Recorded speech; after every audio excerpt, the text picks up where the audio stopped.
আপুনি লাভ কৰিব পাৰিব এখন চৰকাৰী ঘৰ আৰু এই চৰকাৰী ঘৰখনৰ বাজেট হ'ব 1,30,000 টকা লগতে আপুনি 30,000 টকা মিস্ত্ৰী খৰচৰ বাবদ আপুনি লাভ কৰিব পাৰিব আপুনি টোটেল 1,60,000 টকাৰ বাজেটত এখন চৰকাৰী ঘৰ লাভ কৰিব পাৰিব 2024 চনত যদি আপোনাৰ ই শ্ৰম কাৰ্ড আছে যিসকলৰ ই শ্ৰম কাৰ্ড আছে শ্ৰমিক কাৰ্ড যদি আপুনি বনাইছে তেন্তে আপুনি লাভ কৰিব পাৰিব 1,60,000 টকাৰ বাজেটত এখন চৰকাৰী ঘৰ সো ফ্ৰেন্ডছ আপোনালোকে এই ঘৰখন কেনেকৈ লাভ কৰিব পাৰিব আজিৰ এই ভিডিঅ'ত মই আপোনালোকক ষ্টেপ বাই ষ্টেপ দেখুৱাই দিম আৰু জনাই দিম আপুনি অলপ স্কিপ নকৰাকৈ ভিডিঅ'টো সম্পূৰ্ণ চাব ইয়াৰ বাবে প্ৰথম আপুনি আপোনাৰ মোবাইল ফোনত যিকোনো এটা ব্ৰাউজাৰ ওপেন কৰি আপুনি গুগল সাৰ্চ বাৰত ইয়াত আপুনি লিখিব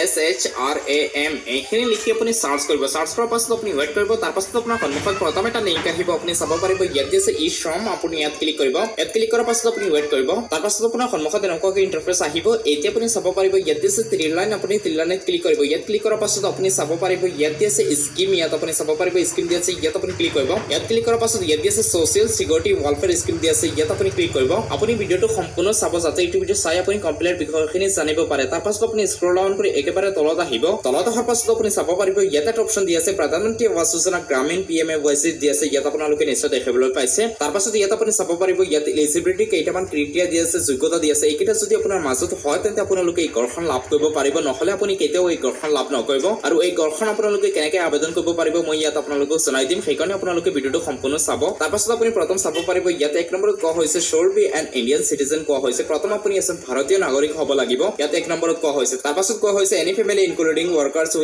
does not have a member between age 15 and 59 years of age কোৱা হৈছে আপোনাৰ পৰিয়ালৰ কোনো এজন সদস্য যদি কাম কৰে কোনো এজন যুৱক যুৱতী যদি আপোনাৰ পৰিয়ালৰ কাম কৰে আৰু সেইজনৰ বয়স যদি 15 বছৰৰ ভিতৰত হয় তেন্তে আপুনি এই ঘৰখন লাভ নকৰিব তাৰ পাছত 3 নম্বৰত কোৱা হৈছে any family who has a disabled member is also eligible to able of benefit under প্ৰধানমন্ত্ৰী আৱাস গ্ৰামীণ যোজনা কোৱা হৈছে ইয়াত যদি আপোনাৰ পৰিয়ালৰ কোনো এজন সদস্য শাৰীৰিকভাৱে উৎকম থাকে কোনো এজন সদস্য যদি ডিসেবল থাকে শাৰীৰিকভাৱে উৎকম থাকে তেন্তে আপুনি ঘৰখনৰ বাবে অলৰেডি আপুনি এলিজিবিলিটি অলৰেডি আপুনি এই ঘৰখনৰ বাবে যোগ্য আপুনি এই ঘৰখন লাভ কৰিব পাৰিব যদি আপোনাৰ পৰিয়ালৰ কোনো এজন সদস্য ডিসেবল থাকে শাৰীৰিকভাৱে উৎকম যদি থাকে তাৰ পাছত 4 নম্বৰত কোৱা হৈছে those who do not have a permanent job and only engage in casual labor কোৱা হৈছে যদি আপোনাৰ পৰিয়ালৰ কোনো এজন সদস্য পাৰ্মানেন্ট জব কৰে যদি আপোনাৰ পৰিয়ালৰ কোনো এজন সদস্য যদি পাৰ্মানেন্ট জব কৰে পাৰ্মানেন্ট কাম কৰে তেন্তে আপুনি এই ঘৰখনৰ বাবে যোগ্য নহয় আপুনি এই ঘৰখন লাভ নকৰিব তাৰ পাছত যদি এইকেইটা আপোনাৰ মাজত থাকে তেন্তে আপোনালোকে এই ঘৰখন লাভ কৰিব পাৰিব আৰু এই ঘৰখনৰ বাজেট কিমান টকা হ'ব এতিয়া আপোনালোকে কি কি সুবিধাসমূহ পাব ইয়াত মই আপোনালোকক দেখুৱাম ইয়াত আপুনি চাব পাৰিব ইয়াত দিছে বেনিফিটস তাৰ পাছত কোৱা হৈছে assistance provided to the beneficiary to the tune of 1.2 lakhs in plain areas and 1.3 lakhs in hilly areas কোৱা হৈছে ইয়াত কোৱা হৈছে যে আপুনি যদি প্লেন এৰিয়াত বসবাস কৰে তেন্তে আপুনি 1,20,000 টকাৰ এখন চৰকাৰী ঘৰ লাভ কৰিব পাৰিব